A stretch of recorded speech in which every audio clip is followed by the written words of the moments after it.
There we go. Is someone else taking it? Not on the council? Sorry. I mean, is someone else taking the minutes, or because I'm not on the council, I thought anymore. No, well, Harvey was supposed to, we spoke to Harvey, Laura and I, and he was going to volunteer to be the secretary for the group. Mm-hmm. But unfortunately, I don't know where he is right now. So Well, I I can don't take the know. minutes. Yeah, as long as that's not illegal.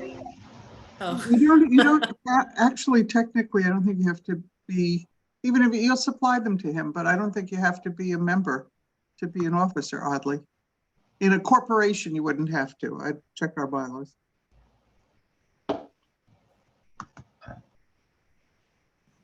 well, if you're missing us, Nancy, feel free to take notes. Anyway, this is Jennifer Bentley. I'm the president of the Newtonville Area Council. Today on our call, we have multiple counselors, council members. We have Carolyn Gabay, Laura DeVue, our vice president. We have Ralph Abele. We have Aline Samat. And am I missing anyone? And myself. We do have a quorum. Is that correct? Oh, and Dana will be here in 15 minutes, so we'll definitely have a quorum if we're going to vote for anything in the future. We also have city council members John Oliver and Tariq Lucas. And we have several school committee, a couple of school committee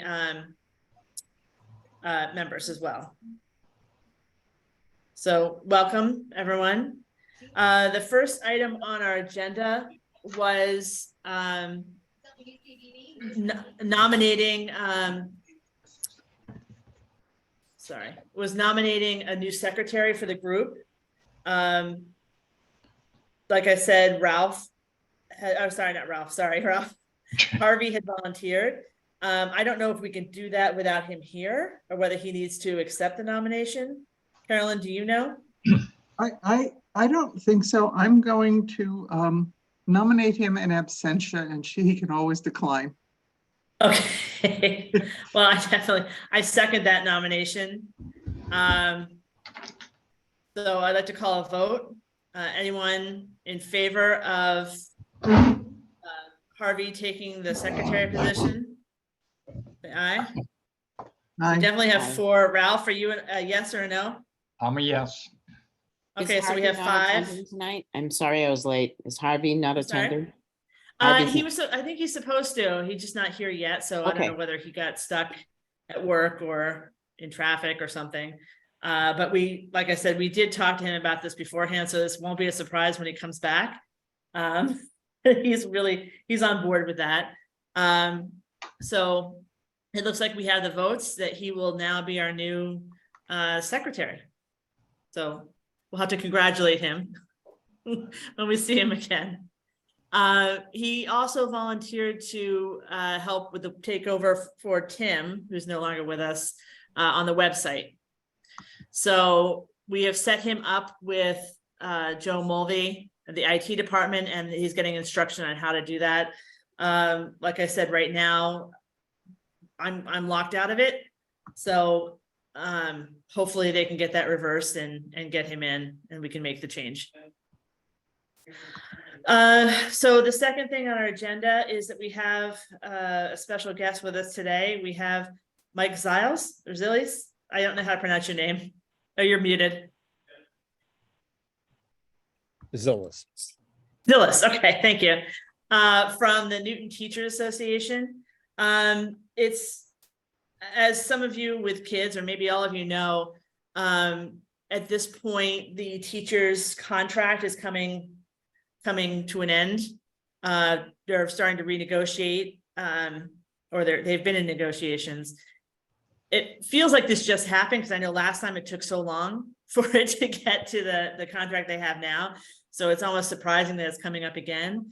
But I wanted to hear from Mike and from the NTA about what's going on. The Newtonville Area Council does not take a position on this.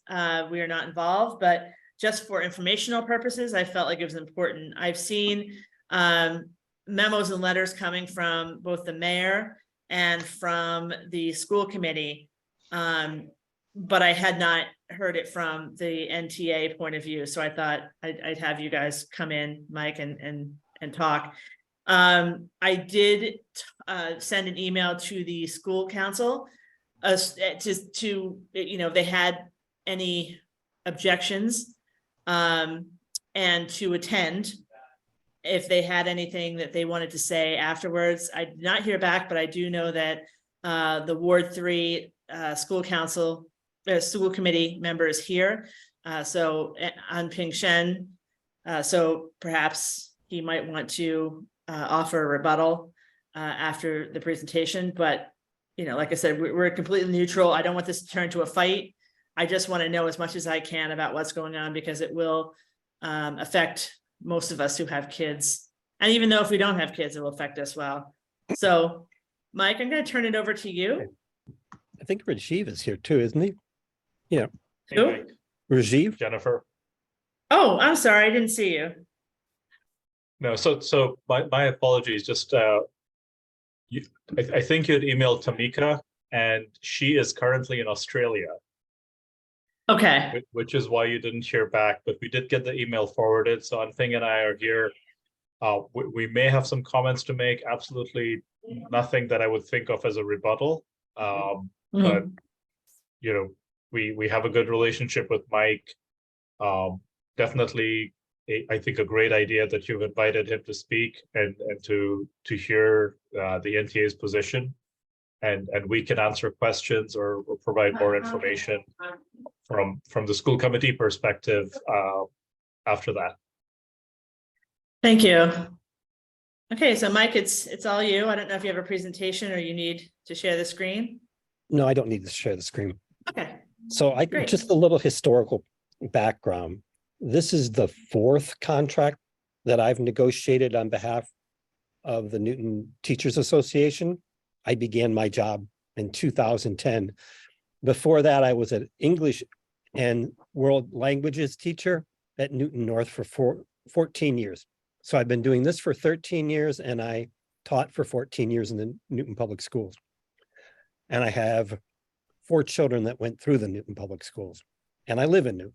So I'm pretty invested in the community. I like to tell people that I have the best job in the city of Newton because I get to represent the educators in the city. And I think that's a real honor and a privilege, and can be really a good thing to do. So in the last, this has been the hardest, what it's felt to me like is the most antagonistic negotiations that I've participated in. In the first time we negotiated, it was coming out of the Great Recession, and the city budgets were not in great shape, and the Newton teachers made some sacrifices, as did the citizens of Newton, because the budgetary means were not there. But we felt a little burn 4 years later when we negotiated again in 2014 and 2015, and the initial offer that was put on the table from the school committee was 0. And that was after the city had passed an operating override and debt exclusion override, and the city was claiming they had no money. We took over 1.5 years to negotiate that contract. We ended up negotiating a 1 year and a 3-year contract because we had gotten so far into the next year. The maximum you can negotiate is a 3-year. And then in the last round, it was again a tough negotiation. But again, in none of these was the relationship with the school committee or the superintendent strained. Certainly not with the mayor, who I felt really helped to mediate for us in the first and second negotiation, Mayor Warren. Then the last one, I will say that we won one of the better contracts in the state.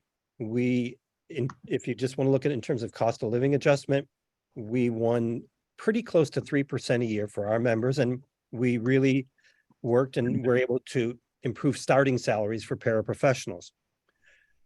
This time is proving very different. I feel like the school committee, I don't know who's writing their updates to the community, but they feel very adversarial and often misleading. So to give you some history about that. So we began negotiating in October of last year, but we didn't really begin negotiating. The first session is always about setting ground rules. And then we negotiated from November all the way through July 20th.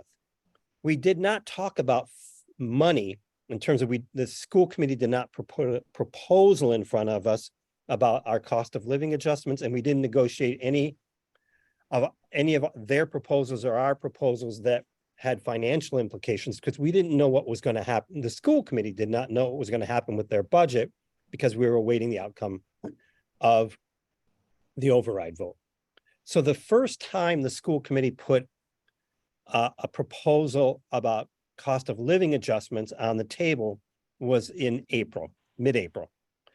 And they were proposing a split between people who have reached the top of the salary schedule and people who are still getting what's called step increases to get to the top. And I don't know how much you all know about how salaries are structured for educators across the state of Massachusetts. But generally speaking, we have salary schedules that have a starting salary, and then each year you get a 1-year increment or a step. And then if you achieve certain educational benchmarks, you also get an increase in your salary based on the lane that you're in. So if you're in the master's lane, you have a master's degree, you could be in the master's plus 60 lane, which means you have a master's degree plus 60 graduate credits on top of the master's degree. That's the highest paying salary lane, and the top step would be 14. So it takes 14 years and a master's degree plus 60 graduate credits in order to reach the highest salary. That's a lot of time, a lot of investment of your own resources to pay for all those graduate credits. You do get some tuition reimbursement, but it certainly doesn't cover the cost of the tuition. So that's how our wages are structured. What they've offered is for people who are still not at the top, a slightly different wage increase than the people who are at the top in terms of the cost of living adjustment. So where we started from in our proposal is we said, let's look at what our members have lost in terms of their real wages because of this inflationary trend. And we looked at the consumer price index as that is reflected in the increases that Social Security makes to pensioners. So we looked at what happened since we got our last contract in 2019. We looked at what Social Security was going to do in January of 2023, and we made our proposal based on that for the first year. Over the last contract, which, as I said before, was a pretty darn good contract, or we felt like it was, certainly relative to other contracts in the state. The membership that I represent nonetheless lost about 6.5% of their earning power over those 4 years, particularly in the last 2 years. So people were starting from behind. Then on top of that, health insurance this year, the costs went up considerably as we transitioned from Blue Cross Blue Shield, from Harvard Pilgrim and Tufts to Blue Cross Blue Shield. A person on a family plan that for this coming year is going to pay over $1,000 more for their premiums for health insurance. So we were coming at this really behind the 8 ball. The school committee made proposals for the COLA, as I said, in April, and they were under 2% for people that were stepping, and they were around 2% overall each year for people that were at the top of the scale. We were proposing much more, as I already indicated. It was close to 7.5% the first year and 4.5% the last 2 years. By the time we made our last proposal in June, we had reduced our offer considerably. So our offer on the table at the end was and I don't have the numbers off the top of my head, but they were slightly under 4% for the out 2 years, and slightly about 4.5% the first year. So with the proposal we put on the table in July, our members would still be making less than they were making in 2019 by the end of the contract, in all likelihood, given where inflation's going. So we're already sacrificing wages. The school committee came up very little. And so we were far apart. That is the way negotiations go. I mean, that is to be expected pretty much at that point in negotiations. We didn't think we were going to meet, but the lack of movement on the part of the school committee when we had really lowered our proposals quite a bit was surprising. And then we had many proposals on the table that we were making progress on that were not the financial proposal of the cost of living adjustment, that we were making progress on, but had not finished yet. Some that we were quite close on.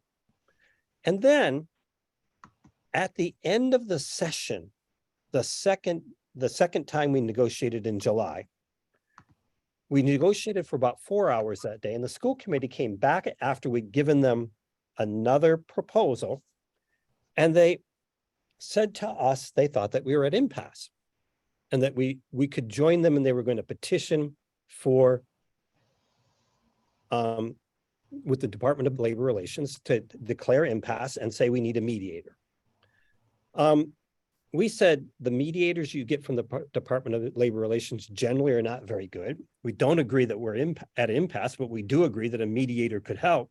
And we threw out a name or two of people we thought that were very good mediators that we could hire independently. If the issue was getting someone to help us with mediation, with our negotiations, then the goal would be to get somebody that you really know is a good mediator. And interestingly, the lawyer who's representing the school committee agreed with the recommendation that we made, agreed that they could work with that person, that she was very skilled, but she wanted to go into the mediation process through the Department of Labor Relations, knowing that the mediator that would be assigned from the Department of Labor Relations would not be as competent. And the reason is this, and I asked her right at the table, and she said it. They want the process started. They want the impasse declared because they want to see if they can push us to the place where no other public employer school employer has ever pushed a union before. They want to push us to say, we'll go to mediation. We'll do that for a month or two. We'll say we're still at impasse. Then we'll do fact finding. They'll send out somebody to do fact finding, which is mediation is not binding. Fact finding is not binding. And then when you're done with that, you're done with the process. If you're done with the process, our understanding and our belief is that they want to then impose upon the union their last best financial offer, which would last for 1 year, and we have to start the whole process all over again. Meanwhile, this attorney, even before the process of trying to get that petition for impasse, all the work that she did for that, up until about July 1st, had already billed $140,000 to the Newton Public Schools. And I looked through all of the invoices because we asked for them as an information request, and they redacted some information. But what we could tell is it's the lawyer for the Newton Public Schools, Jill Murray Grady, and the lawyer the school committee has hired from outside, who are doing all the talking. All the correspondence that's being paid for, all the communication that's being paid for is primarily between them. Kathy Shields, who is their lead negotiator on the school committee, has a few conversations with the lawyer, but not many. And Tamika has one. So this is a negotiation that is pretty apparent to us has been taken over by the lawyers. Now, Rajiv and Anping, you may have another thing to say about that, because there is also much that happens in executive session, and there are meetings with the full committee, where there's meetings with the negotiating team that are billed there. But most of the conversations that we saw in those invoices we're between the lawyers. So it feels like they're trying to take this approach where they're forcing us to agree with what they consider their best offer. And they haven't moved much off of that. So that's the negotiations. What we're really also concerned with is the kind of communication that's going out there to the community. An email went out from the school committee yesterday that said that about negotiations, that said the state has agreed to impose impasse, and they didn't say anything about the impasse. They just said appoint a mediator. And there was this sort of implication in a sentence. Now that we have a mediator, school will begin at the normal time of year. Well, what does that mean? What does a mediator have to do with school beginning on its normal date? The implication, as far as I can tell, is absent this mediator, the Newton Teachers Association would have gone on strike. Then there's a whole bunch of language in there about the Newton Teachers Association. You may see that things are different and there may be people demonstrating outside of buildings. This is normal and it's legal and it's okay. Then there's a final paragraph in it where they say that they're going to implement the literacy curriculum. If the NTA does anything to impede that, that they will be forced to be by law to take legal action. It's sort of euphemistic. It's a complete understatement. What they mean is they're going to say that we engaged in an illegal strike, that they're going to take us to court, to the Department of Labor Relations, that we will be then subject to fines for each day that we purportedly or allegedly hold up the literacy curriculum, and fines that are serious, like $50,000 a day. And it's possible that the members that impeded it could be subject to discipline. Those are the legal means that they have at their disposal. We aren't planning to stop their literacy curriculum. We asked to impact bargain it, and we were very clear to the superintendent there was no intent to stop it. The intent was to make sure that it wasn't, that our members were given the right working conditions to implement it as well as possible. So I'll just stop there to say that's sort of where we stand. We're far apart on money, but we feel like we've moved a lot. We are concerned that through their attorneys, the school committee is taking a very aggressive path towards taking us into legal wrangling that'll end up with them imposing upon us a contract. And we're concerned about the kind of communication which feels very threatening to our members and feels very alarmist for the community. And we have never encountered that. I have never encountered that in negotiations. None of the above. Okay, so let me stop it there for questions. Well, I do have a follow-up question. So obviously these negotiations are going on right now. They will not be done tomorrow. Probably won't be done next week.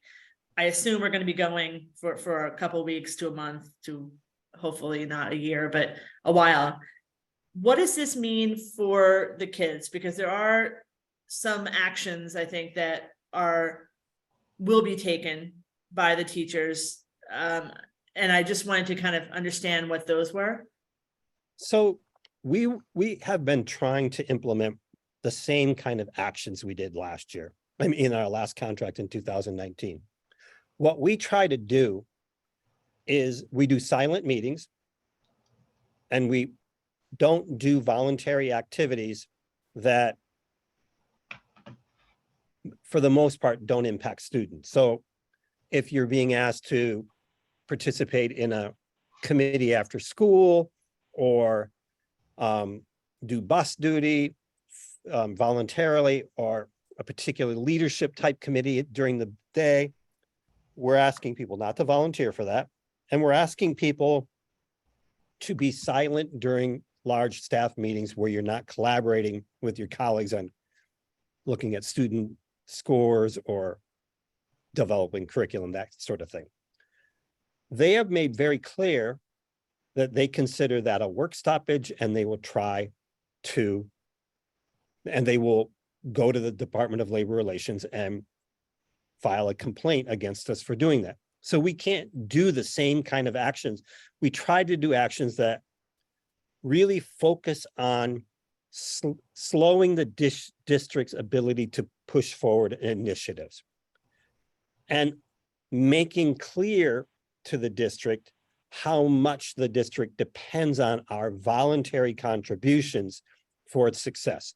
For example, and this is a big example, the district has been talking a lot about its DEI initiatives, the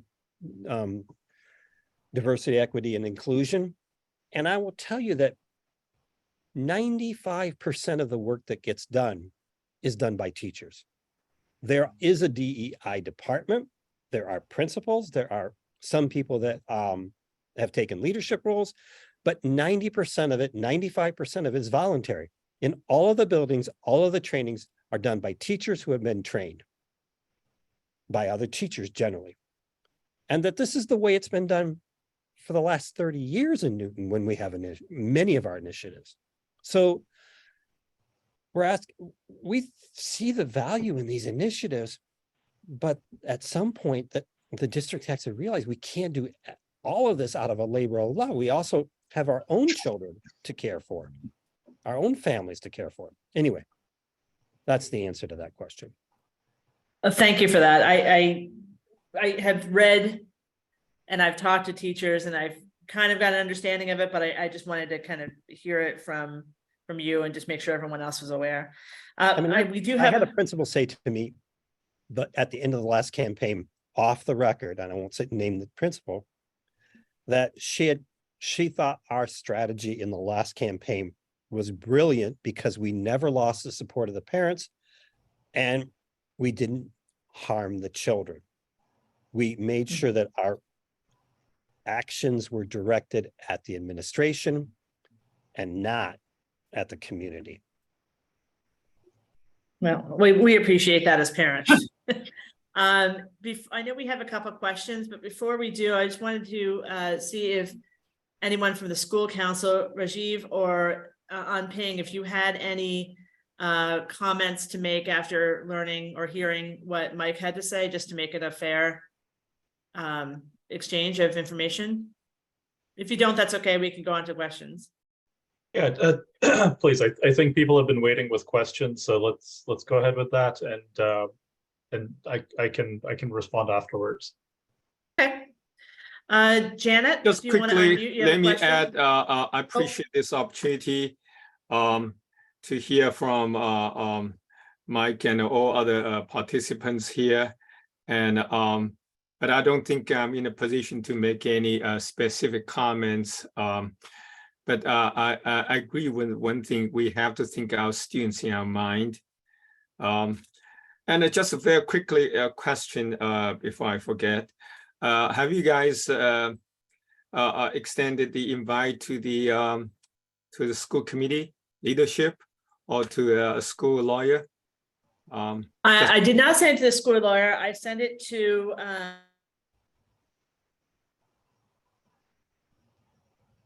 Jennifer, you put yourself on You're mute. muted.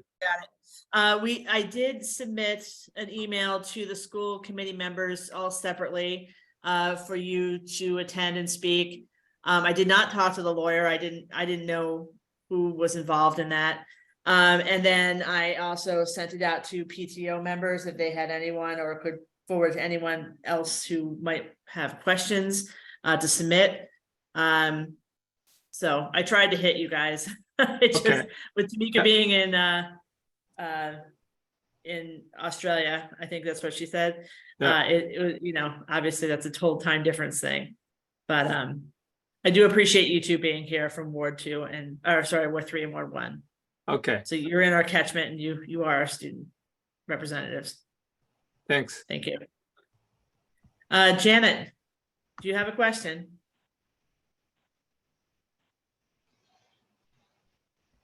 Janet? Okay. Oh, wait. There we go.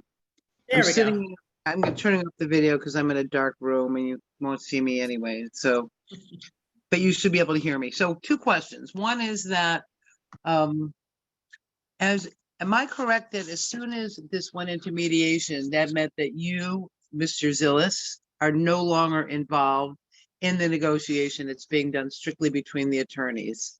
School committee representative and you as a representative to the teachers union are not involved in negotiation directly any longer. Is that correct? You're on mute. No, that's not correct. Oh, so you are actively involved in the Yeah, we don't even negotiation. have an attorney at the table. So who is negotiating I'm the negotiator. with the representative, with the mediator you're negotiating? The mediator job is simply to work with the two teams to try to help them come to a consensus. Okay. But it's And- still the negotiations team. I don't know who the school committee is going to put in the room. I would assume it's going to be their regular team, but I continue to be the chair of our negotiations team. Okay, so two other things that that came to mind with that. One is that when you were speaking, I thought you made a lot of assumptions about the intentions of the other side. And I don't think that's ever fit, I don't know. I don't think that's fair. I don't think it's fair to make assumptions about what somebody else is doing. Which That's just my particular, own opinion. can you be So- specific?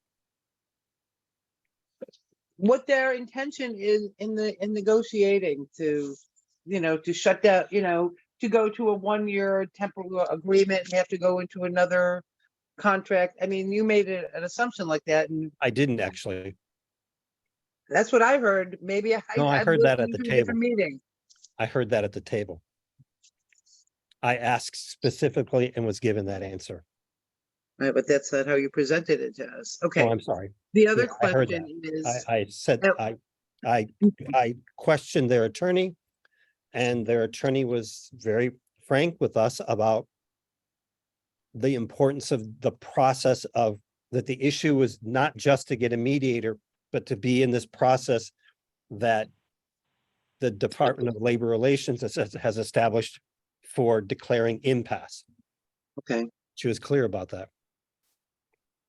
Another point I just want to make, and I might be wrong, but I'm under the impression, because I had gotten a copy of a couple flyers that was being sent out from you Mhm. to the teachers, that you were telling the teachers to work to rule prior to this whole mediation thing coming about. So essentially, that's like what they refer to as a quiet strike. And I was under the impression that was happening before you even went into mediation. Is that correct, or am I incorrect that you had sent that out to the teachers? It's close to correct. Last spring, we began 1 day a week, modified work to rule. We organized for full work to rule to begin modified work to rule, but modified work to rule every day, beginning in the fall, and we've been organizing that for the year, yes. Why would you do that if you were still under contract? If the teachers are under contract, why would you tell them to do that? Well, we wouldn't have done it if we had gotten a contract before this one expired. We were preparing for the possibility that we would not have a contract. So you were surprised when it went into mediation, even though you said you were prepared for it. No, This is it's very I'm not sure what you mean confusing. about mediation. We've done this every time we've negotiated, we've run a campaign. I mean, you've seen the signs before. And the last time we also did in the fall of the year we settled the contract, when we came back without a contract, we did modified work to rule. Okay, And there was no mediation at that point. You don't need mediation to go into modified work to rule.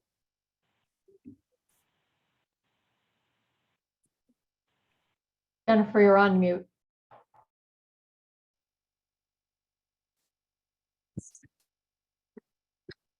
I'm putting Janet on pause right now because there are other people who have questions to ask. So Carolyn? I'm very Okay. I'm very uncomfortable with our having this kind of a discussion and this kind of a presentation. I think it puts the school committee behind by a step. I think it's very unfair. I think we're labor negotiations have entered the mediation phase. I don't think we should be having this kind of a presentation.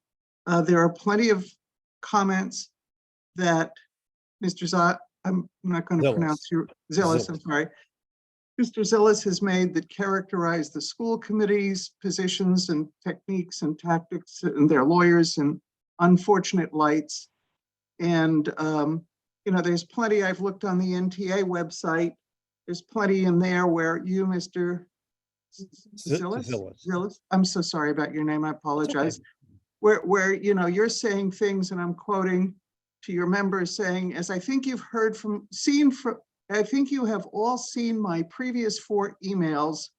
The school committee has committed itself to fight the NTA by means fair or foul. And it just seems to me that the relationship has its issues, and those issues are best dealt with, not here in this kind of a forum, where I suspect the school committee is not going to be meeting you in the middle. They're not going to be negotiating in public here. They're not going to be putting on a counterpoint with you here. And I think where a matter of labor negotiations are in mediation, I don't think we should be putting ourselves into the middle of it by having this kind of a conversation. And I hope we can conclude this conversation very soon. Carolyn, I know you and I've had discussion about this. My intention is to have a conversation and have you know, the NTA come to the table, say what they need to say. I have heard from the school council in terms of letters a couple times, and I've seen it in the mayor's newsletter. I haven't seen anything from the NTA. So I felt like, you know, I think when, you know, the NTA is, we have teachers out on the streets with their signs, and you know, most of the time, if you don't go up and ask them, they're not coming over to like accost you with it. So a lot of people either ask or they walk by and they see the sign and they don't know what it means. So my intention for this meeting was to have the NTA come on, you know, give that part of the conversation. I mean, I have kids in schools, so I want to know what's going to happen come September 5th when they go to school. What does that look like? Which is exactly why I had him come in. I bet there are other people here who have the same opinion. I mean, I don't know what a stop to work is. So it's good to hear it from that side of the perspective to understand what that means. You know, again, I also invited the school council. If they had comments or questions, we have 2 representatives here today. I did not invite the lawyer because I didn't think that a lawyer needed to be involved in our conversation. Then that becomes a negotiation between all parties in our forum, which is not what we wanted. But I had questions, and I thought that a lot of our constituents might have questions. And so that's why I did invite. We don't have a stance on this as the Newtonville Area Council, but our job is to get as much information out as we can. So that's why I felt like it should come to us. Jennifer? May I Yes. say something to that? I Sure. appreciated your invitation very much. And as you said, I think part of what is hard for the union in this is that the school committee and the mayor can push send on an email and reach all the parents in the community, and then Mayor Fuller can reach anybody that has signed up to be on her email list. And many people sign up to be on that to find out when there's going to be a snow, you know, just logistical, when is trash going to be picked up and things like that. And so we don't have the opportunity or the ability to push send on an email and have the entire community read that email. So I appreciated your invitation because we have to work pretty hard to get our perspective out there.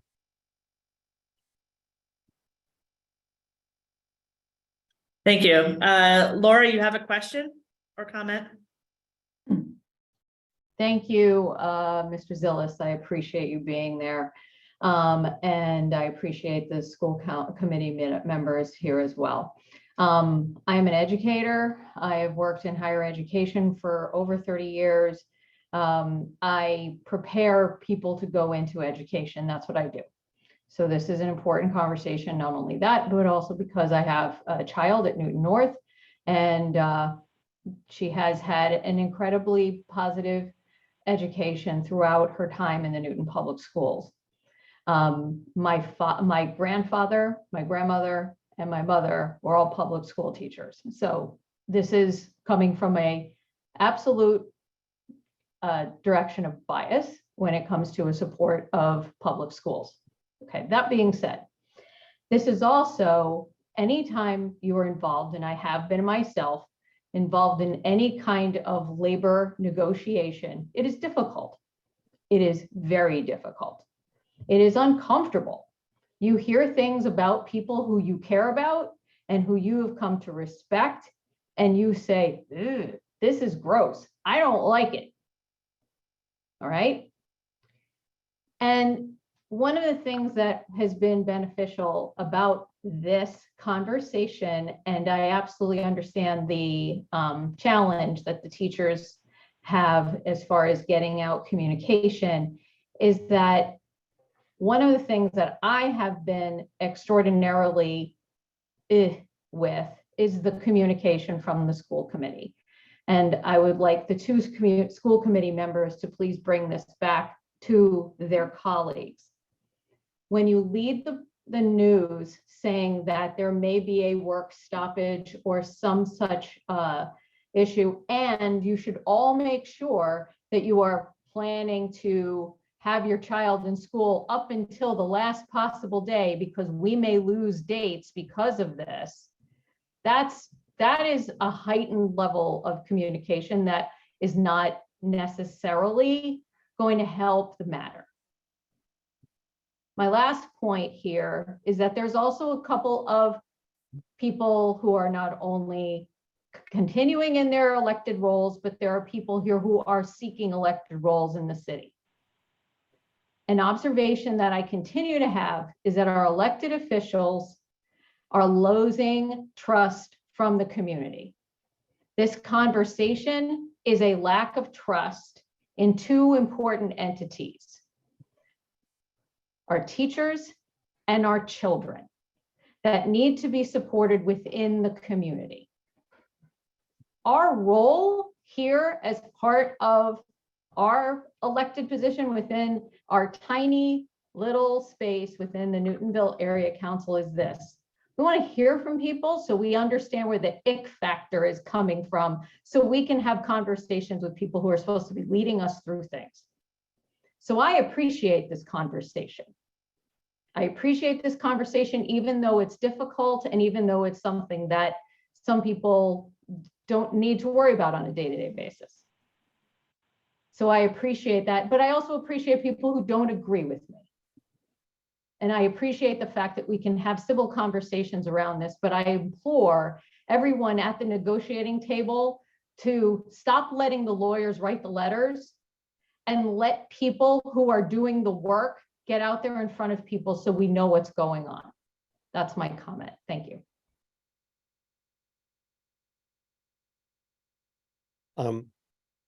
Can I just say something to what you just said? And the jury is still out. I don't know. But one of the things that gives me hope about our new superintendent is that she took charge of negotiations in her prior district. And it's a little late for her maybe to jump in here and take charge. But I will tell you that I would love to be negotiating across the table from someone who knows education and approaches negotiations from that perspective and doesn't consider themselves sort of the board of directors that is there to make sure that the schools don't spend too much money. I Because think that's that, well, I think, Mr. Zilles, and I apologize for jumping in. It's I okay. think that's something that has happened over the course of this most recent negotiation, is that there was a gap in leadership of a permanent nature at the superintendent's level. And that came to hurt the scenario overall. There's no way you're going to have a good negotiation when you have a temp in there. And this is not a poo-poo to our temporary interim superintendent. But you don't have skin in the game when you're an interim like that. I will say And- that though, Kathy Smith did try. Yeah. I know she did. And I know she tried to influence the course of negotiations. And she was a pleasure to work with. That's I good to wish she hear. had been empowered more in that That's process. good to hear, Mr. Zilles, but I think when I say there's not skin I in know the what game, you it's a mean. it's a two-way piece. Mhm. Someone could say, well, this person has this opinion, but they're only here this is their last year, so I'm not going to deal with it. Right. Thank you. Carolyn, do you have another comment or question? For Mr. Zilles? Yeah, yes, just prompted by what was said and suggested that somehow it's inappropriate for people to be concerned about budgetary factors. I do think that is the charge in part of the school committee and the superintendent.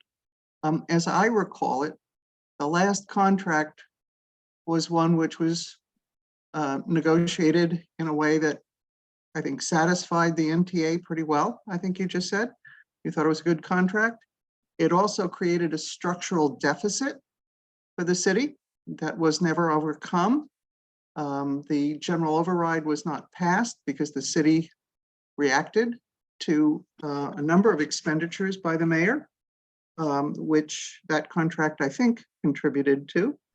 And so when we start talking about the concerns, which are completely legitimate, about the erosion in buying power from the impacts of inflation, which are felt in every industry and are grinding on people at all levels, but particularly at working class levels.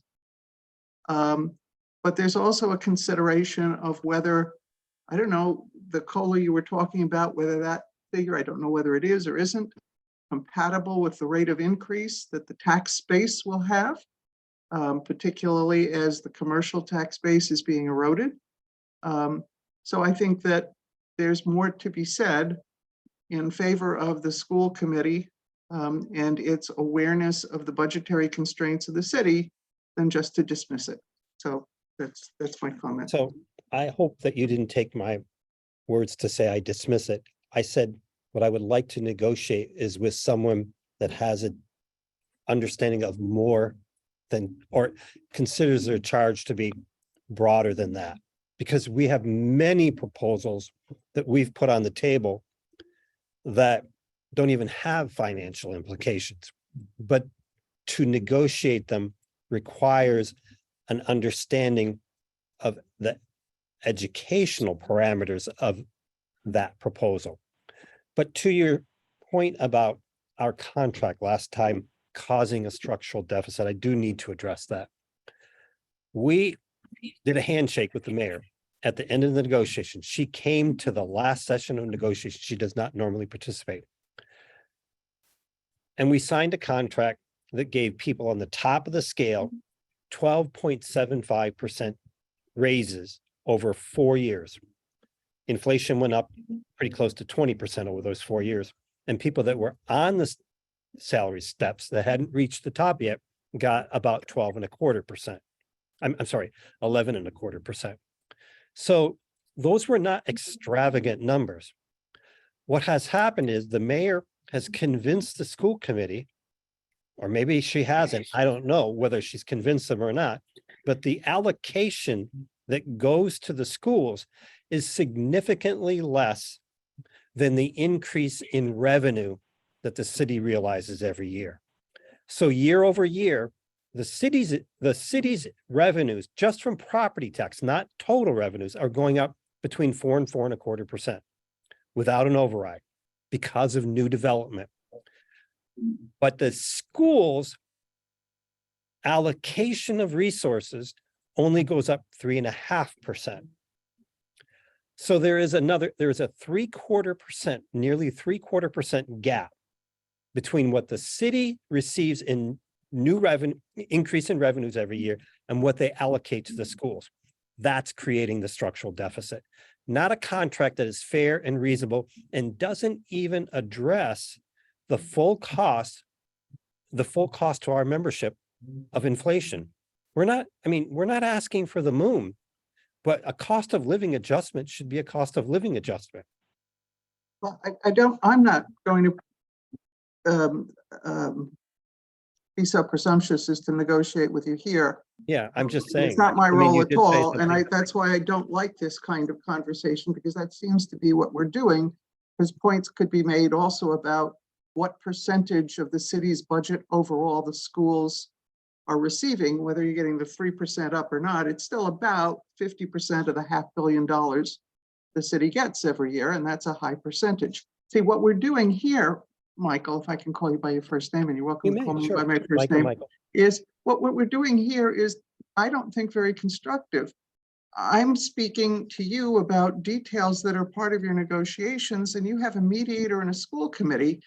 And while we're trying to be informative here, I just don't think this is the best place to do this. Let me just say this, Carolyn.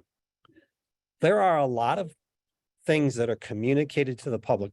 The school committee, I've listened to almost every school committee meeting over the last year. And publicly, I have heard multiple school committee members say that our budget goes up 3.5% because that's how much property taxes go up. So I think that we end up as a union having to battle against a misperception in the public and even a misperception among school committee members about how much city revenues in fact go up and how much property taxes. I'm not negotiating with you, but I am saying I disagree with the characterization, which is common now, that the reason why the schools have the budget deficits that they have is because there's a structural deficit that was caused because the teachers got too big a raise. That's not a structural deficit.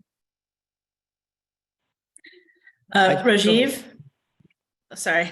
Rajiv, okay. you have a comment or a question regarding that statement?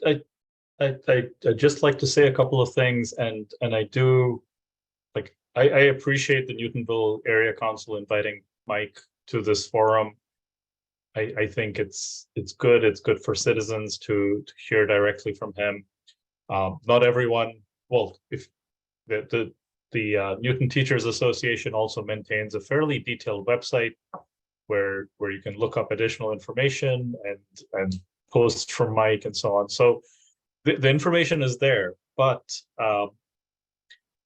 what I'd like to say is not related to the specifics of the negotiation. I think as Carolyn pointed out, that is something that we would leave to the negotiating team, which is a subset of the school committee, does not include in this situation Anping or myself. But just want to address a couple of points. So one is we as the school committee are your elected representatives with the sole focus of making sure that NPS is as strong as possible. And when you think about what makes a strong school system, it is the teachers, it's the paraprofessionals, it's the administrative staff. That's what makes our school strong, right? And I don't think any of us are under any illusion that it's anything other than our team members, the NTA members, the NISA members. These are the other unions that we work with. So our goal is to have as strong a school system as possible, and I think this is a shared goal, right? Here are some of the challenges we face, and again, I'm happy to talk individually with any of you about these. We, on an annual basis from the city, will receive between 3.5 to 3.7% in terms of increases, right? That's what it's been traditionally. That's what we have been told very clearly by the mayor is what we're going to be getting this year. And assuming some of the most recent changes go through, that is hopefully what we will get in the next 2 years after that. What we have to do with that money is pay our teachers, pay them well, pay them fairly, support them with professional development. We also have to maintain a lot of school buildings. Unlike neighboring communities, we believe in neighborhood schools. We have a lot of schools. We have underinvested and underspent in terms of maintaining the schools. We have to catch up in some ways on that. We also have to fit within. So Mike, I think, had accurate numbers. I don't know exactly what they are in terms of the overall city budget and the school's budget. But on the other hand, the city budget has to pay for our policemen, our firefighters, our municipal workers. So there is a balance in terms of what can be shared or what can be allocated to the schools. And as of right now, out of whatever the annual increase is at the city level, what we're getting is between 3.5 and 3.7%. If every single penny of that goes toward the teachers, one of the challenges is that we are not going to be able to have up-to-date facilities, up-to-date. We have schools where the boilers give out in the winter. We have schools where the basements get flooded. We have some very nice schools, but we have a lot of schools that desperately need maintenance and upgrades. So it is just a difficult balancing act to work within our budget. The budget comes from the city council and the mayor. And Mike and I and Anping are all fully aware of this, right? We have to work, we cannot run a deficit. We have to work within this budget. And the goal right now with this negotiation is to try and get to a good, reasonable place that works for everyone. And I think we share that, right? And in terms of skin in the game, Mike has had 4 kids go through Newton Public Schools. I have a child that's currently in Newton Public Schools. A lot of us are incredibly invested. And as a school committee, this is not something that we do because we don't care about the schools or about the students. It's the exact opposite. It's something we do because we do care about the schools and the students and the teachers and the administrators. So I am optimistic. I think we will get to the right place. I myself have been part of a teaching union before, and I know there's a lot of back and forth involved in negotiations. I also do feel that there is a good level of trust between the NTA leadership and the school committee. We're working to try and get to that middle point, but I do think we have a good relationship, a strong working relationship, in many cases, good personal relationships. So that's where we want to get to. And again, I appreciate, Jennifer, you inviting Michael. Thank you for letting us know as well. And I can speak offline with anyone who has questions. But again, I appreciate what Michael is doing, and I very much appreciate, as he knows, everything that NPS has done for my own child. So just wanted to leave it at that. I know you have other items on your agenda, but thank you. Thank you for that comment. I did put into the chat both the school committee website and the NTA website. I think it's important that everyone follow along, both sides, kind of, you guys have your newsletters up, your minutes up, and so we can follow what the school committee is saying, and then, in terms of the NTA, we can see what's happening. Michael, do you have one last comment? I just want to thank you for inviting me. I really appreciate the opportunity. Oh, no problem. No problem. I think it was really informative, and I did learn more than I caught up with one of my teachers at a farmer's market. So I was able to talk her ear off for a good half an hour. Who did you run into? Who did you run Sorry? into? Who did you run into? Ann Carey. She was our Anne's fifth grade Anne teacher. was my son's teacher. She was the best. Fond memories.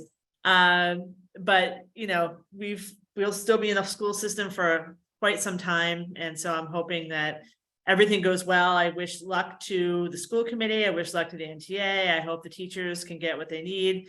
And I hope that the city can give a little more, and you guys give a little more and negotiate and come to a fair and good contract for the teachers. Thank you. So thank you very much. Take care. Thank you. Bye. Okay, so we're gonna go ahead and go to our second. Jennifer? Sorry, yes. Yes. Is Janet's hand still up because she wants to say something? I think there were comments, she got a couple questions before. I don't know if Janet has any other questions, but those two are now gone. I just didn't want it to be a back and forth. I wanted, just to kind of hear the information, so.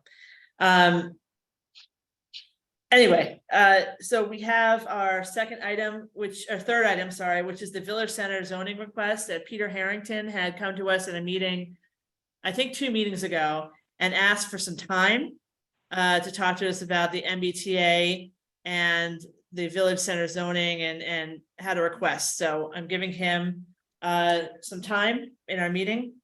Peter, are you ready? I'm ready. Okay, go for it. Well, my request is that the area council consider asking the city council to ask the state of Massachusetts to postpone the submission of a plan for rezoning for Newtonville. And I would also suggest West Newton and Auburndale for a year to give us time to find out what is going to happen in Newtonville, West Newton, and Auburndale. The MBTA Executive Board has announced that they are planning to spend $14 million to redesign the stations that are non-compliant with the Americans for Disabilities Act. And those 3 stations in Newton are Newtonville, West Newton, and Auburndale. It occurs to me that the expenditure of that amount of money is going to involve some very significant revision of what's at the station. At the present time, the station is approximately 20 feet below the Street level. well, I'm not sure about the street level being Washington Street, but the street level of the overpass over the turnpike. And there's a flight of stairs that goes down there, about 33 stairs, something like that.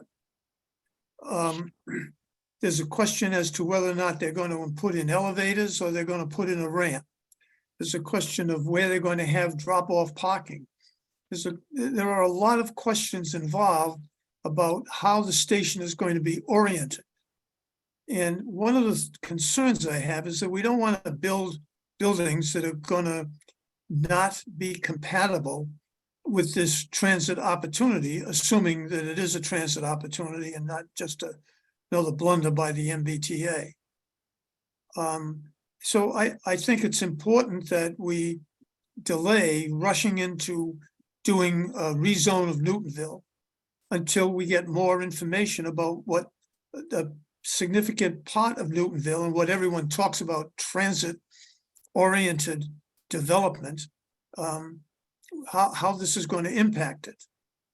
The other point is that while they've set an arbitrary date of December of this year for Newton, most of the communities in the MBTA communities area don't have to provide their plan for another couple of years.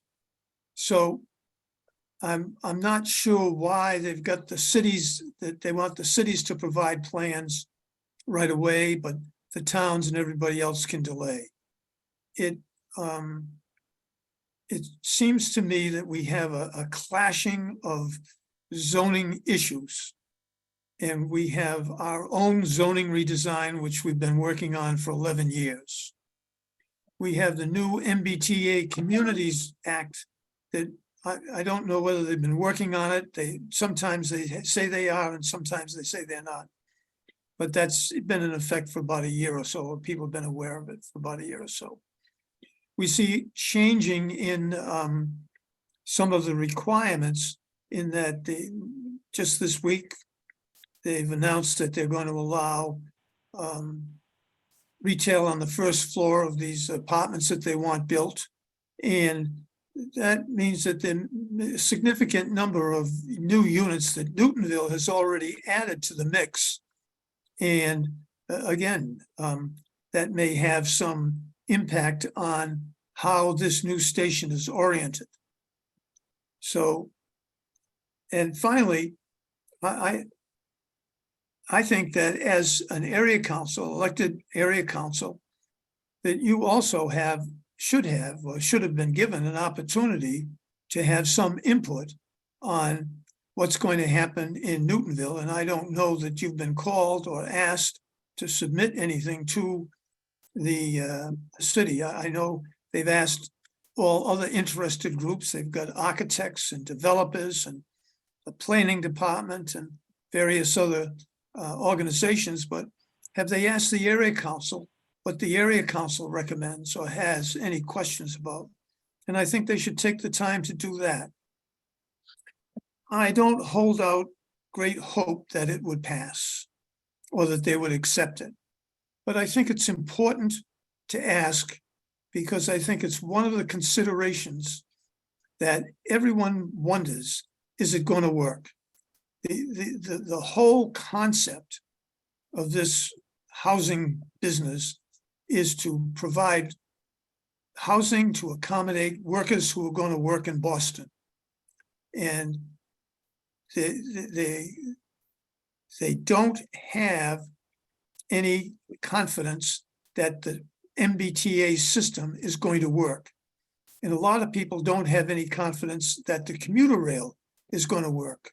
Now, yes, they have a station in Framingham, and they have a station in Wellesley, and they have stations all over the place. We really just have a stop. And it's not a real station. It's partly dangerous, and it's inaccessible. It's senior unfriendly. And as a senior, I say that I may be able to get down the 35 steps, but I'd have a heck of a job trying to get back up. And I think that people with children, small children, that want to take the train to go into town, into Boston, they're going to have difficulty lugging kids down those stairs and up, or going up and down with them. So the question is how they're going to respond to this issue.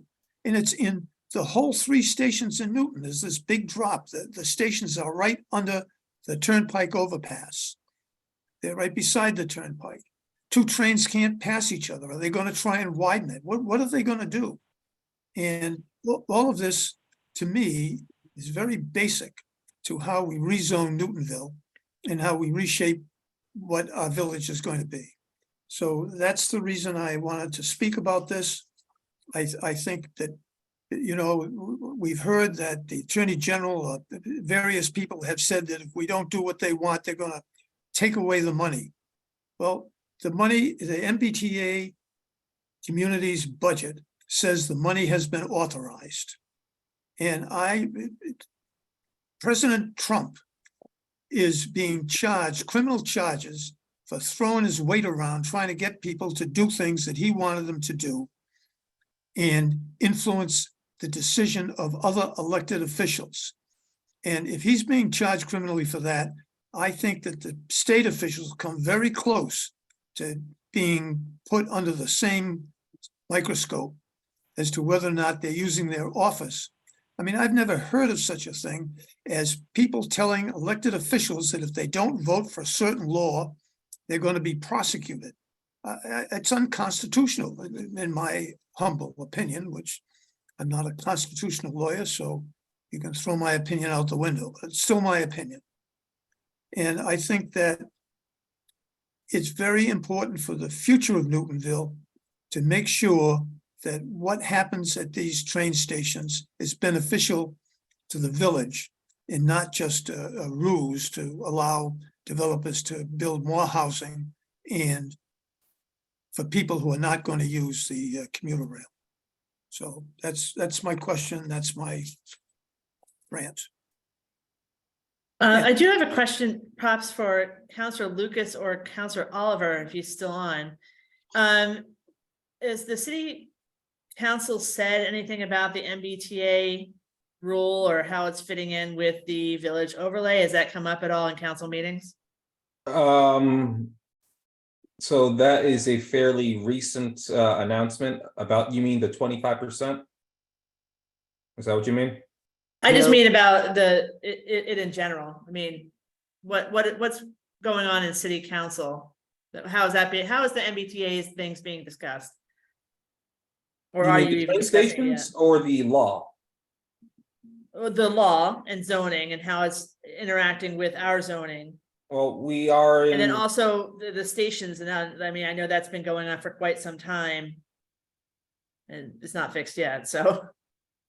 well, unless Council Oliver is gonna get a shovel and a jackhammer and he'll renovate the train stations himself.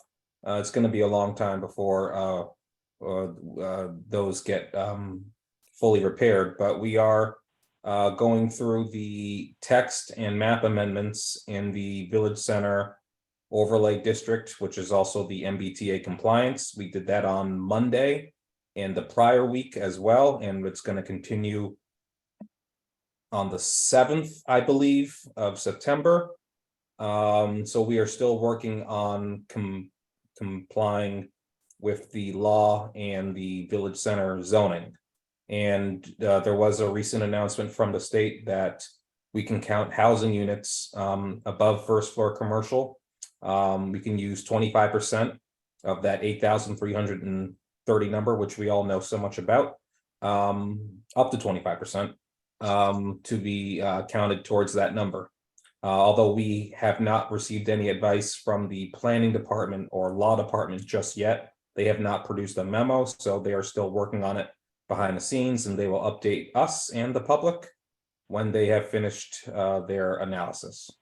I'll turn it over to John. I'll only, excuse me, I'll tip in that if you read what was published as, I don't know, I think I can be informal here tonight, as Tariq just mentioned, the update, right, to guidance regarding, requiring mixed use and then counting the units that would be second floor and above.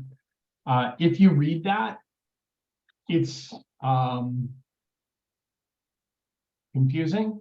I think there are a few turns of phrase in there that need to be clarified.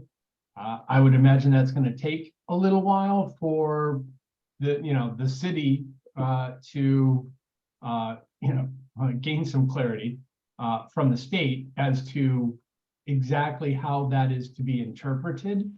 And I wouldn't be surprised if a couple of edits were made.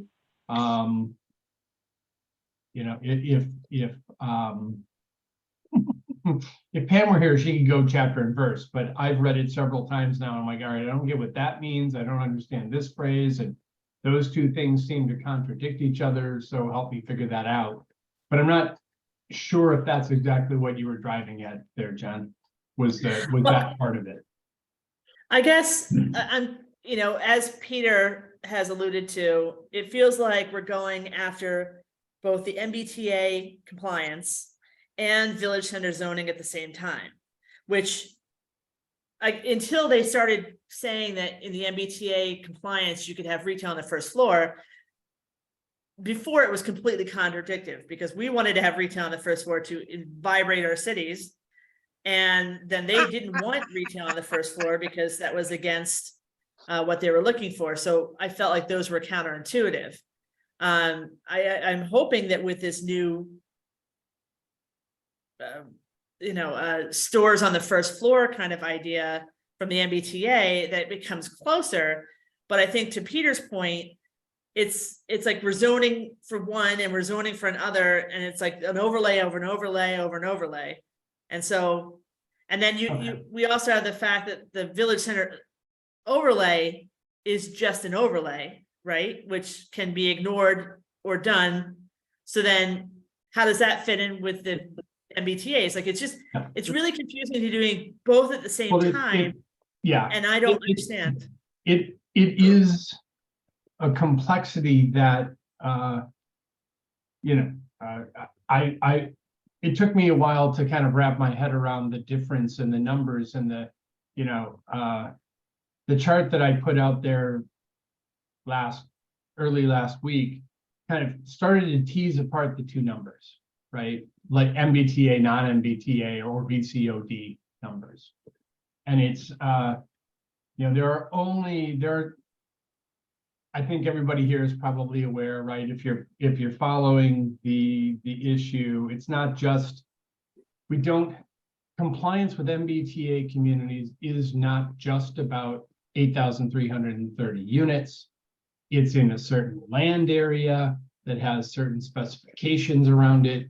So that, like, 50% of the space has to be contiguous, and X percentage of the land area has to be within a half a mile of a transit station. And there's a definition of a transit station. So there's complexity to it that, to your point, I think the change that we heard about last week or earlier this week is adding quite a few possible, I have to be very careful about this, how I say this, the capacity that we would be allowing through zoning increases significantly within the areas that have already been under discussion, because we can now count units above lots where we designated them or called them priority street lots.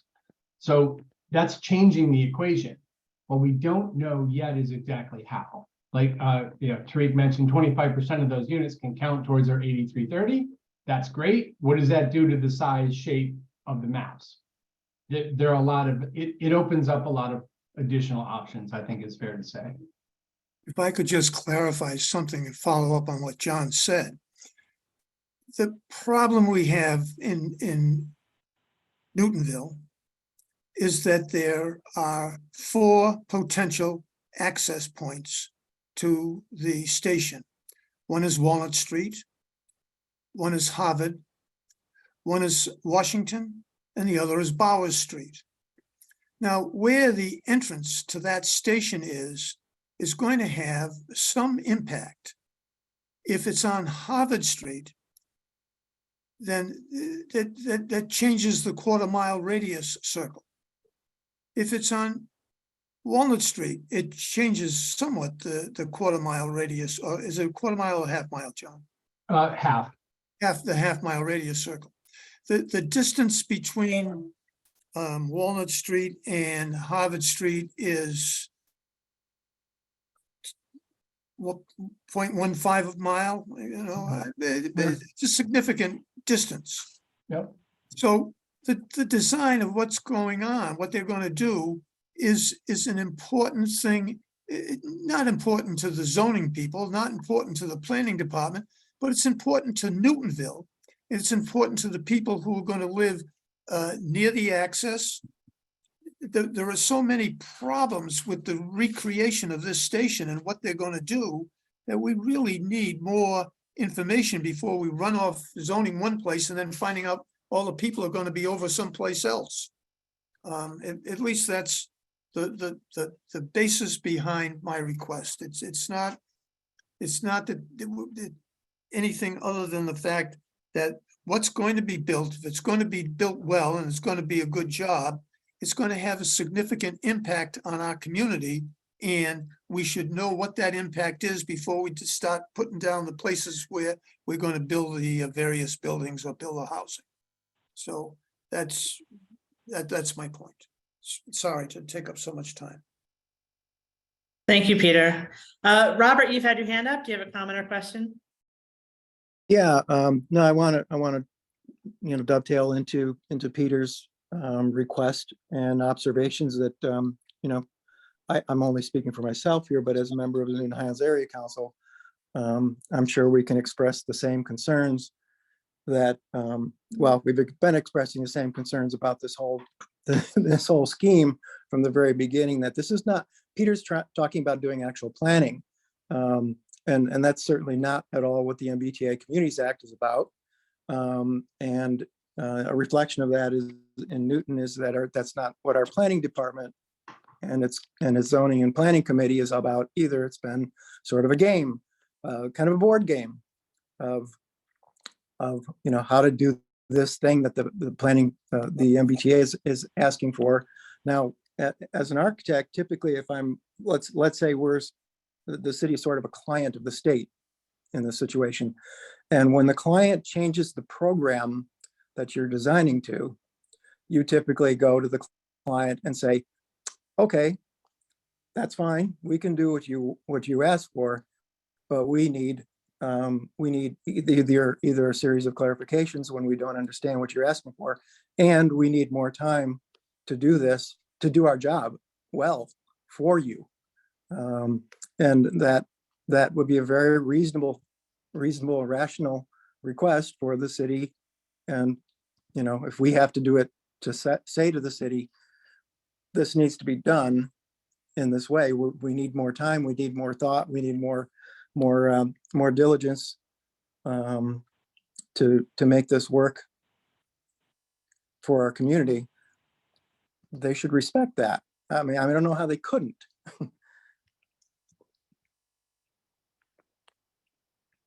That's all. Thanks, Robert. Yeah, I feel like that would be a good common sense thing, but And I guess I don't understand our city council.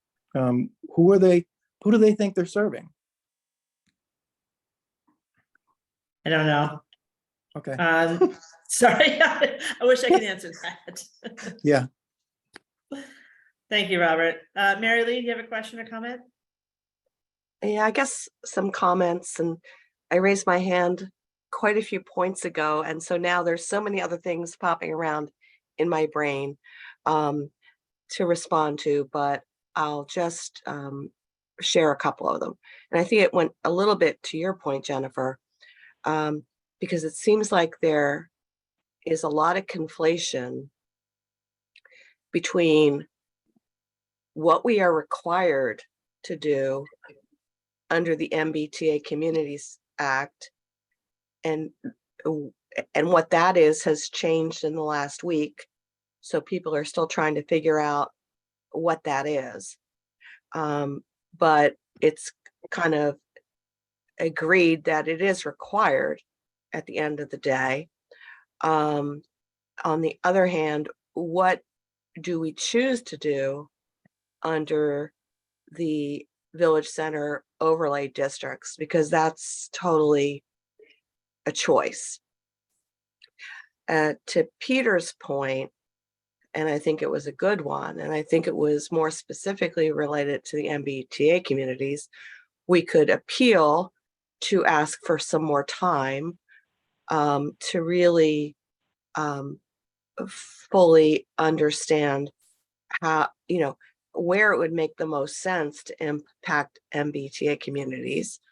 On the other hand, on the village center overlay, that's totally within our control. There's no end of the year deadline over our head to comply with that.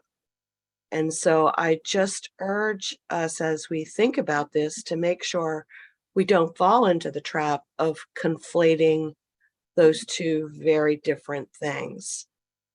And then one last response to something that John Oliver said.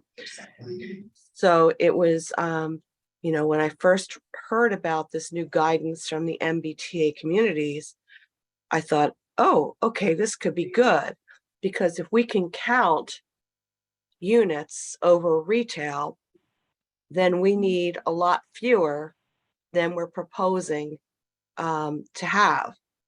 And what I'm beginning to hear is that, well, we may be going the other direction. We're just going to add more and more on top of what we're already proposing. So I'll leave it at that. Thanks. Thanks, Mary Lee. I agree with a lot of your points. I think in terms of the village center overlay, the rush is to get it done before the end of the term, because if that happens and the end of the term comes and it's not done, doesn't that restart everything again?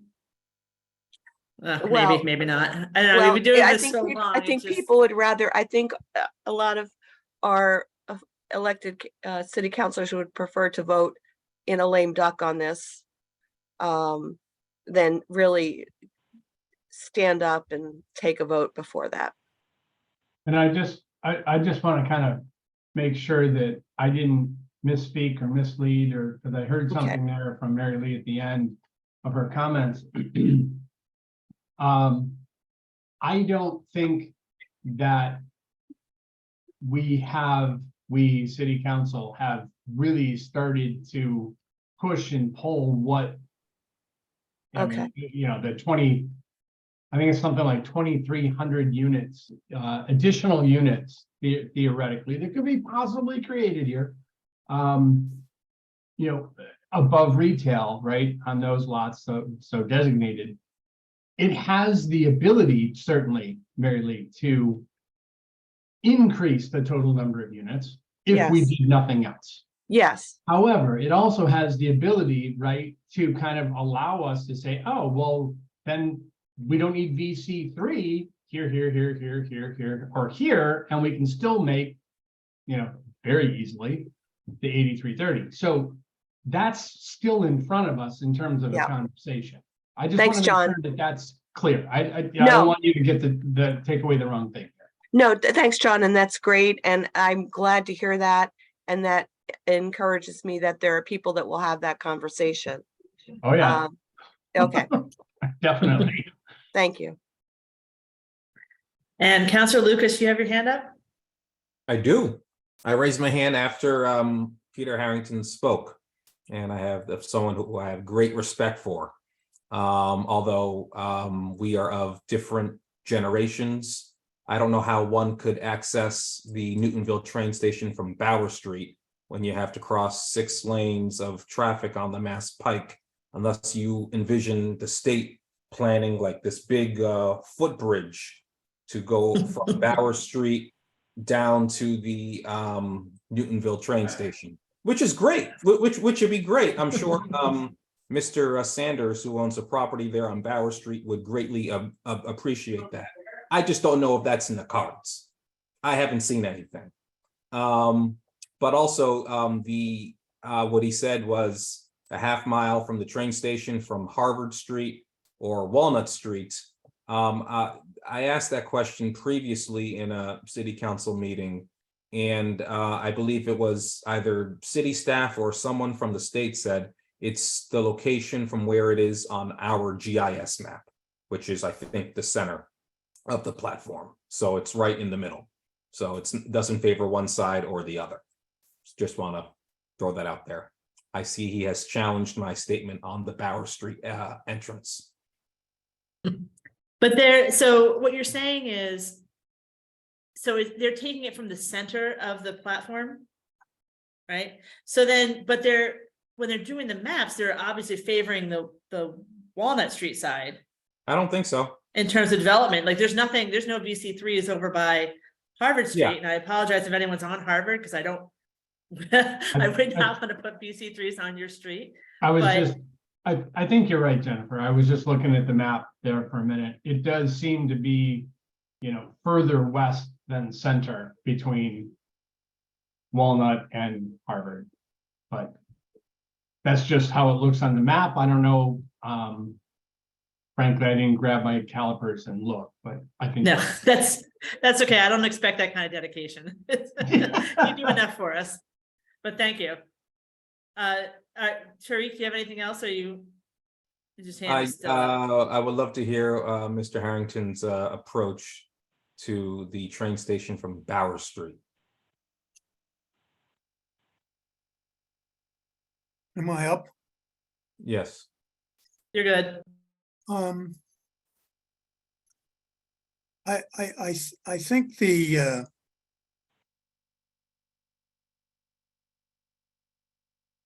okay, I think the issue is that we don't know where it's going to, where the entrance is going to be.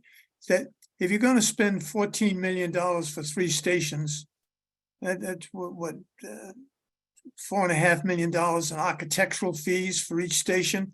Seems to me there's going to be an awful lot of planning and looking around and revising. And Bauer Street is a potential entrance with a platform that brings you down to the station. There's no room on Washington Street to set up an elevator unless you take part of the street. If you're going to put an elevator on either Walnut or Harvard Street, you're going to have to hang it off the bridge. And if you're going to put a ramp, you've got to have a minimum of 4 feet wide for a ramp, and a ramp is going to, it's going to take up 750 to 1,000 feet. So there are a lot of complications in dealing with these particular stations because of the way that they happen to be designed. They just happen to be designed below the grade of the street. And from, I would have to bow to architects and engineers, but Bauer Street looks like it could be a wide open place, and they build a platform much like they did at the Fenway station, the Yorkie station. They built a platform over the railroad and have everything drop down. So the question is what they're going to do and how they're going to do it is way up in the air, and there's lots of potential opportunities. And if you guys don't know where they're headed, you can design a beautiful zoning program, and it won't work with what they come up with for the train station. That's why I say we need some time to get some information from the state as to where they're headed, or at least get some ideas as to that. No one even knows whether they're going to do a platform or a ramp. And I've heard rumors on both sides. So I don't know, but I think that there are problems, and we should know about the problems before we redesign our village center. And it's not the village center of the next 5 years, it's the village center for the next 50 years. And a year's delay isn't going to have any impact. And half the time they talk about all this zoning, they say, well, it's really not going to happen, and it's not going to affect you, and it's not going to go into effect right away. So everything I hear indicates that there should be no reason to not go along with a reasonable request to let us know what you're going to do to the station before we redesign our village. That's all. Thank you. Sorry.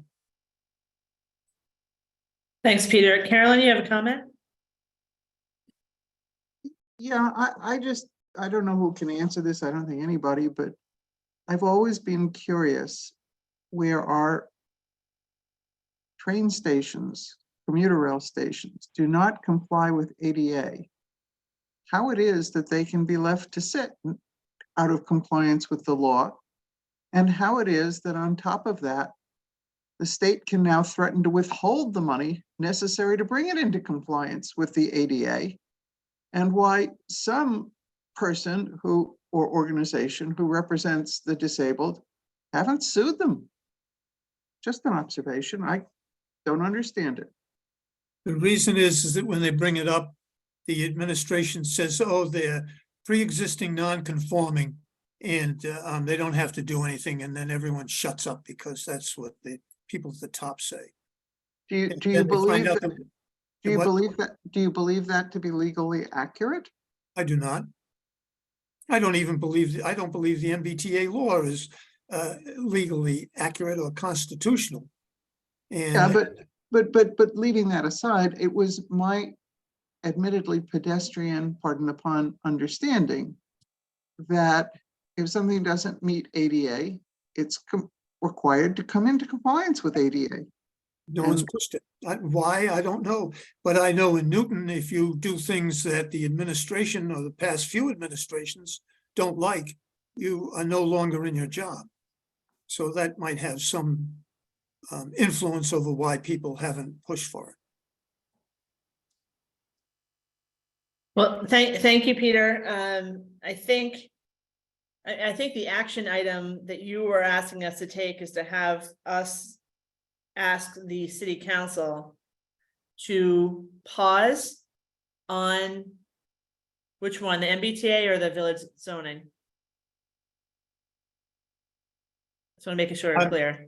My thought is that they should ask the state on the MBTA portion of the zoning to give us an extra year to find out what's going on.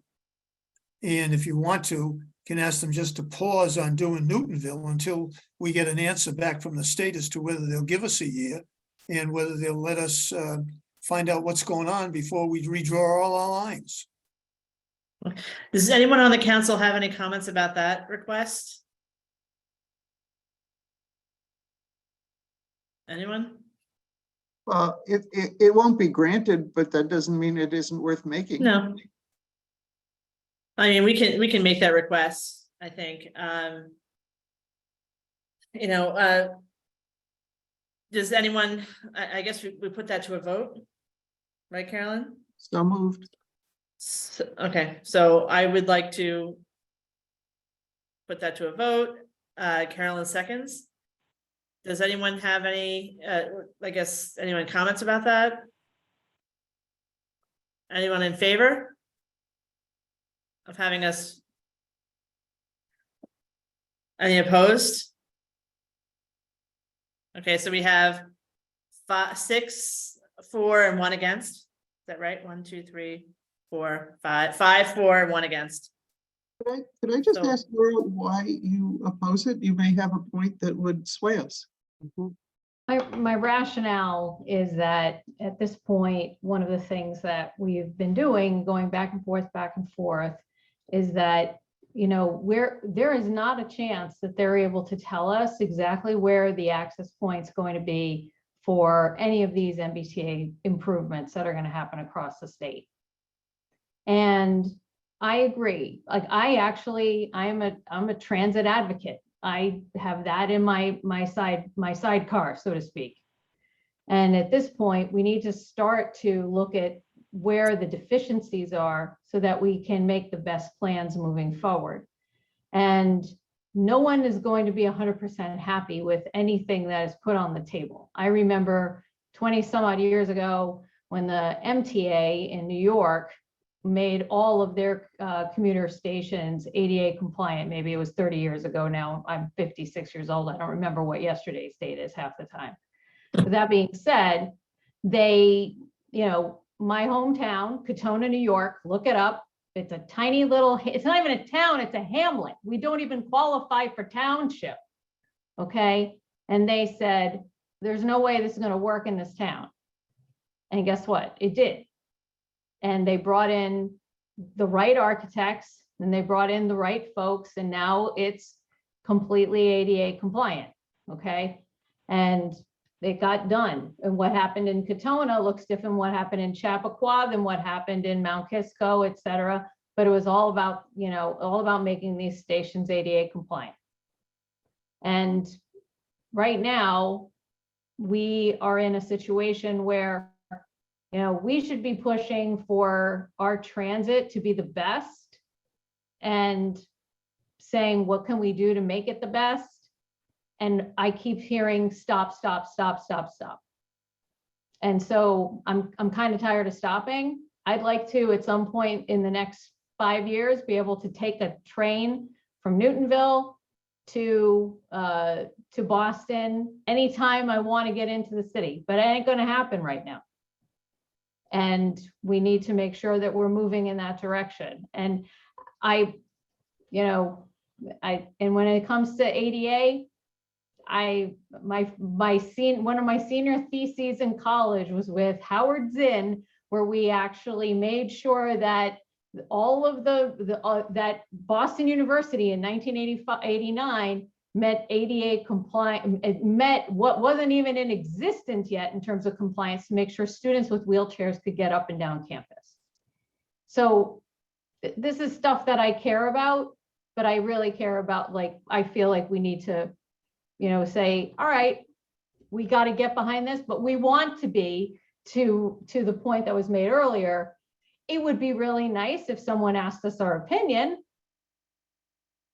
That I agree with, but I don't agree with us saying we're going to take our ball and go away. Well, Laura, to your point, I submitted a letter with the other area councils saying that we felt like we did not get a seat at the table. Right. Because we didn't. No one really asked us. And when I asked to be part of these problems or these negotiations or talks, that I was told no, I couldn't. Right. So, I feel like we should be a part of this thing. We should have our input. I'm not saying that I want MBTA to not do the stations. I'm not saying that they just slow down. I think we should. I mean, the fact that we don't have accessible stations and we've been talking about it for like literally 15 years that I know of, is just like, it's abominable. Just one station even would be an improvement over none. But I think there's a lot of complications going on with all the different things that are trying to be overlaid and issues and trains and, are we even transit oriented if the train doesn't even stop? Like, there are just a lot of issues that I think some of us or someone in the city council needs to push back and say, wait a second, there's something wrong here. And I would give you $1 if I thought that this letter was going to make anyone's opinions change. But I feel like if we don't say anything, we're just kind of letting it go through. So, but you don't ever have to justify your vote. You vote the way you feel. So we're good. Believe me, I justify my votes every dang day. There you go. You're not on the hot seat, I promise. Yeah, so Robert, you have one last comment before we move on? Oh, yeah, I just put a suggested amendment to the letter to include her. I think it's Okay. even more clearly that the ask is for more time due to the fact that they changed the rules, Okay. the guidelines. Yeah. That's Right. incontrovertible. Yeah. Well, thank you very much for the suggestion. I'll be working on that and see what we can do. So we're going to close this part of the meeting. Thank you very much, Peter, for coming. And I will probably be in touch to get more clarification, just so we can make sure that the letter is as accurate as we're presenting. Thank you for the time. You're welcome. The next agenda item is the issues facing Newtonville. The first one is the Joint Area Council preliminary debate update. We just had a meeting yesterday, which I could not go to, but I know Carolyn was there, and Harvey was there, I believe. Right now we have a venue, which is the library, the Drucker Auditorium. We have Wobbin is working with us on getting it live streamed through New TV. We have a moderator who is, Carolyn, if you could help me out with the name, Marjorie Erin Behrens, the TV person who has multiple Emmys and who has moderated debates in the past.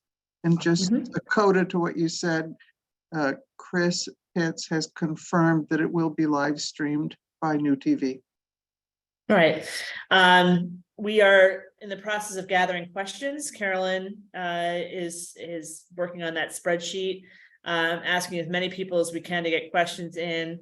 And then I don't think, and then I guess we have to pay for money. So that'll be something right now. I assume we have some in the budget. I'm going to ask right now for some money to go towards paying for some of the things. We're the area councils are splitting the cost, but we obviously have more in our coffers than the other area councils do.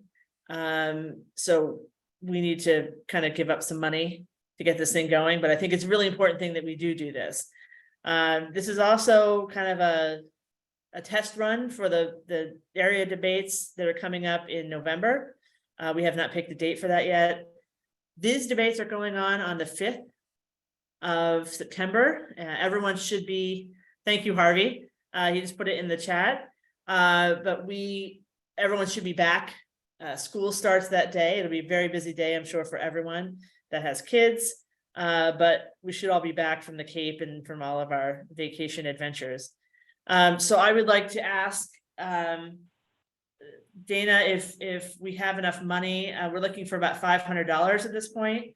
I'm assuming we have that available.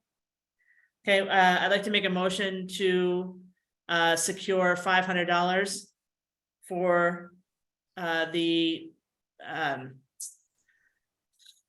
production of the debates going on for September 5th. Do I have any seconds? Laura seconds. All those approve? Anyone not approve? So it looks like it's unanimous. So we'll go ahead. Dana, I will figure out how to get the money transferred or how we're going to do it, who's going to pay and how we're going to get it done. But thank you guys for helping us. So there was a question in the chat. The debates will be, we have 2 ward seats that are coming up for preliminary. That means that when you have a ward seat, you can only have 2 people running in the general election. We have 3 in both Ward 2 and Ward 6. So these preliminary debates are to narrow down the race. So there are only 2 for each. We're partnering up with Newton Highlands AC, who has Ward 6. Woburn has a little bit of Ward 6, and obviously we're Ward 2. So that's why we're kind of pushing for it. And I think some of the attendees are here, or some of the candidates are here now. So they're listening in. Right, can I Okay, so can I just clarify that those debates are going to have the contenders, and they're Peter Bruce, Dan Gaynor, and David Mickley. I apologize to Mr. Gaynor. I don't see him on my screen at the moment. He may be here. My screen only shows so many. And in Ward 6, it's Martha Bixby, Mark Holt, and Lisa Gordon. So those are the 6 contenders in those 2 races. The way we're going to do it, too, just so everyone knows, is that we're going to have one ward face off against each other, take a quick break, and then have the other ward. So it won't be Ward 2 talking about Ward 6. It'll be contextual questions about being a ward counselor and issues that are facing those specific wards. Mary Lee, you have a question? Mary Lee, you're muted. Sorry. Oh, that's okay. Will it be the same questions for each ward, or will that be mixed up? Because it feels like if one went before the other, that might It will be mixed up so that whichever ward group is listening to the first debate will not have the opportunity to study up for their questions. Understood. Thank you. You're welcome. Okay, we'll go ahead and close that. The next on the agenda is the Keep Newton Clean initiative. Aline, I know you were out and you got some posters done. Do you have, are you ready to put those up? Do you need help? What's going on with that? I haven't done a thing because it's been a chaotic summer. But I do have the posters. I got them last week. And I will plan to do it. I think I'm all set for timing. I'm going to replace the some of the old ones which are faded and ratted and add to the new stores. And I went over budget from $50 to 61 and how many cents, Dana? Whatever. So I went ahead with it. And if you don't approve of it, I will put the $11 in myself. Just letting you know. No, That's okay. I think I think we can that, swing it. yeah, good. I think that September is just gonna be a much easier month for me. It's just been a lot going on. That's understandable. No worries. I just wanted to give you a chance because I know you had to leave last time we discussed it. And I just wanted to make sure that you didn't need any help, or if you did need help, to let us know. It looks like Laura has some time to help. Is it in the chat? Yes. Thank you, So she Laura. can help Labor Day weekend if you want to do it that weekend. Sounds great. And if everyone could send me their cell numbers, I don't have the new people's cell numbers. So if you would like to share it, go ahead and send it to me. We obviously do not discuss anything that's got to be, it's more like just connecting with people if we need to do so. So that's it. Thank you. Thanks, Laura. Thank you, Eileen. And the last thing on our issues of Newtonville, we have Village Day, 1 month away, exactly. Yay. I feel like we could have it tomorrow, right, Dana? You're all set. I don't know about that. So the scary thing is we've had like 6 years of beautiful weather for Village Day. So I don't know, guys, keeping my fingers crossed.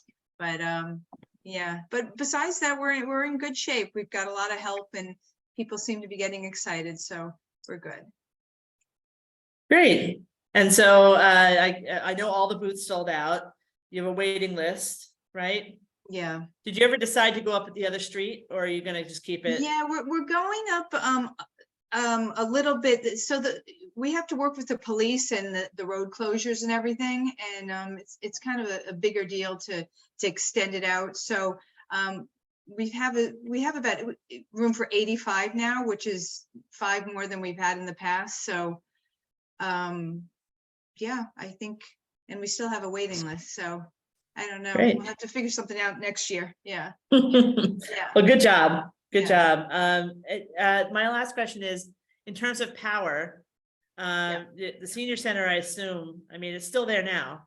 Oh, but I've so, heard oh, that- I didn't tell you guys this. So the senior center is not going to be demolished until, I don't know, well after Village Day. So we have the use of their electricity, their parking lot, of everything. So that will work out well.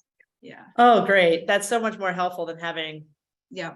equipment and fences and, you know, Yeah. like there was such a nice way to have that little like set off area, Yeah. staging area. So great. Yeah. Great. Good. Okay. So any other issues that we need to talk about with Newtonville, Tariq? Thank you. Dana, are you gonna need some more, how do you say, younger hands to give you an assist this fall? for I would Village Day? love them. And I was going to actually send you a text in the next couple of days. That would be wonderful. They were very helpful. Okay, Yeah. I'll Thank you. work my magic. Yeah. No, that would be great. Thank you. Good. Any other issues that we don't have on the agenda that we need to discuss? Okay. So we're down to the last and final, just at 9:01. Coming over a little bit, the administrative issues. The A is the area council nominations. Just a reminder that the area council nominations are due September 15th. Is that right, Carolyn? But I have gathered my signatures. I know Harvey has, Carolyn has, if anyone else is interested, you still have plenty of time to gather signatures. You need 25. And then you needed to get them notarized and pass them in. So, you know, we still have we will have open slots, I'm sure. If you know anyone who would be interested in joining us, please put the word out and see you on the ballot. And the last thing. Can I just add, I'm a notary, so I'm happy to notarize anybody's papers who wants to request it. I Thank you, will say Carolyn. that she's very efficient, especially on the back hood of her car, on the trunk of the car. Great. So the last thing is minutes. I know I've seen the minutes. I'm okay with them for, what was it, for July? Goodness, thank you, Laura, for doing that. Does anyone want to second the minutes? Carolyn? All those in favor of approving the minutes into the record? Anyone opposed? Nope. Okay, so they're officially approved. Well, as it Great. goes, if you disapprove, you can do them yourself. I'm not volunteering for that. I'm gonna approve for everything. Well, great. Thank you, guys. We're ending just a slightly over time, but I think it went really well. We had a lot of good information. And anyone has any questions about nominations or the area council, just let me know. Motion to adjourn. Wait, Jennifer, Yes, can you send me the Zoom recording link, please? yes, I will. Anyone else who needs it, I can send that out as well. Great. Thanks, everyone. Good night. Thank you. Good night. Thank you. Thank you.